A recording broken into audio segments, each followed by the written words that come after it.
We're taking a look at 30XX, an early access roguelite with precision platforming and graphics that will instantly transport you to the glory days of the Super Nintendo era.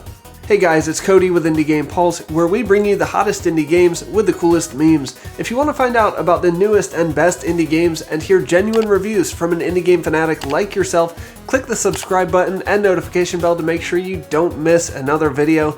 Let's get into it. 30XX comes from the developer Batterystaple Games and is the sequel to 20XX, which came out back in 2017. 30XX is available now on PC in early access and will be launched in full to all consoles sometime, hopefully in 2022. It currently retails for $19.99, but you can pick it up during the launch week for $17.99. If you're interested in playing it for yourself, the link to purchase or wishlist will be in the description below. So, how's the story? Well, there isn't one. Not presently at least, but that's okay. Not everyone plays precision platformers for the outstanding storylines. Obviously, that's a joke, but just note that there isn't a story yet. However, I'm hoping that the final product or future early access updates give us some glimpses into the stories of Nina and Ace. So, if there's no story, why should you play? Well, you play for the challenge. We're going to talk about standard mode first because that's what I spent the most time playing, and it's here for you hardcore gamers. It features permadeath, random world and boss sequences, and power-ups found throughout the levels that will disappear on your death. You only get one shot, do not miss your chance to blow. If you want something that resembles the difficulty of no-save Nintendo and Super Nintendo games, this is it. I was 45 minutes into a run with all my power-ups and feeling high on life, and mistook a floor for a roof and jumped up into a trap that ended my run. And just like that, I was starting over with nothing. But I shouldn't say nothing because 30XX features some roguelite-ish upgrades that, while they're few, they make a marked difference. For instance, the first upgrade I bought automatically charges your weapon so you don't have to hold the shoot button, and it helps you deal more damage without really trying. There are health and energy upgrades to buy as well, along with some others that you can only unlock after defeating a boss or multiple bosses. The beauty of this standard mode is that it encourages you to be patient and cautious and really get to know the bosses like your best friends because that's how often you'll be seeing them. I found the bosses, for the most part, to be fairly difficult, but not overly so. Since you have to run the entire level before reaching them, and sometimes multiple levels, obviously, I think the devs have done a good job balancing the difficulty here. One of the bosses I was actually able to beat on my first attempt, but that was probably more due to the power-ups that I had acquired on that run. Speaking of power-ups, the equipment drops that you get at the end of each stage and in the glory rooms are super helpful and speed up the pace of the game quite a bit. As I began playing, I felt sluggish, like my character didn't run or jump the same way I had seen in the trailer, but this changes as you progress through each stage, with movement and armor upgrades to be found, along with weapon augmentations and additional powers too. You never know what you're going to find, and it's a lot of fun to play around with the different power-ups and abilities. There are two playable characters, Nina and Ace, Nina being a ranged attacker and Ace, for the most part, getting up close and personal with the sword, although he also has a more limited ranged attack to begin. Now besides the standard mode, there's also Mega Mode, which allows you to choose the level you want to play from a starting grid, just like in Mega Man X. If you die, you come right back here and can choose a level again, knocking off each boss in whatever order you choose. Overall, no matter what mode you choose to play, the platforming is tight, and then you throw in flying, rolling, and jumping enemies, some with lasers and fire, and now you have to make some really tight jumps and reflex decisions, and it all feels great. I love that the game rewards those who search the hard-to-reach places with additional loot, or as I mentioned before, the glory rooms, which give you a short room to clear and then deliver extra power-ups. These are not on the beaten path, and you might risk a little health to find them, but they are worth it if you put in the effort. There's also the co-op gameplay that I haven't had the chance to actually experience yet, but the map zooms in and out depending on how close you and your partner stay together.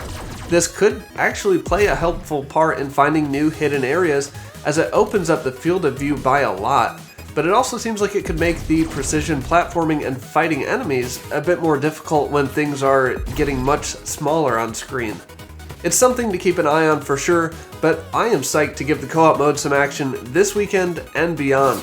Right now I think only local co-op is available, but through Steam Remote Play Together, it shouldn't be a problem to play with someone distant. Now, 30XX being an early access game, you can and should expect some bugs, but in my experience they are few and far between and are not game-breaking. The most detrimental thing I experienced was one token disappearing from my inventory when I entered a glory room, which was quite unfortunate because I had already found the slot machine and was heading back to use the token on it. I'm sure there are more bugs in the game than this one, but it's only day one and the developer has already pushed through a bug hotfix, so I'm sure we shouldn't have to suffer long with bugs throughout the early access phase. The controls in 30XX again harken back to the Super Nintendo, and most notably your dash is located on the right bumper instead of the trigger. However, all your controls are remappable, and I didn't have any problems with responsiveness whatsoever. I was even able to remap my controls mid-run just to try out something different and see how I liked it. Now for the art. This is a game where I feel like no matter how many words I say, I won't be able to effectively communicate just how much I love this art. This is more than a throwback to Mega Man X. This is unique, it is colorful, and it is a feast for the eyes.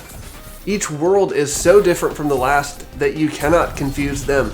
They are rich and inviting, but also alarming and filled with dangerous enemies and traps to look out for. It's always fun to see what's coming next, and feel the excitement or dread as you load into the new scene. And I applaud 30XX for bringing some of the most gorgeous pixel art and world building I've seen recently. I will say that if you struggle with the sensitivity to neon and bright lights, you may want to pass on this one. After playing on stream for 2 hours, my eyes felt pretty strained, but honestly, if that's the price I have to pay to see this beauty, I'll do it. And the soundtrack is an absolute banger. Each world has its own theme, each boss its own fight music. Each run you enter is filled with such high energy music, almost non-stop, and then when you get to a boss fight, it changes the mood and gets you in the zone with some pumping beats, and then the victory music, my gosh. I wish I could just stay on this screen forever. It's just the perfect combination of pixel art and chiptune music.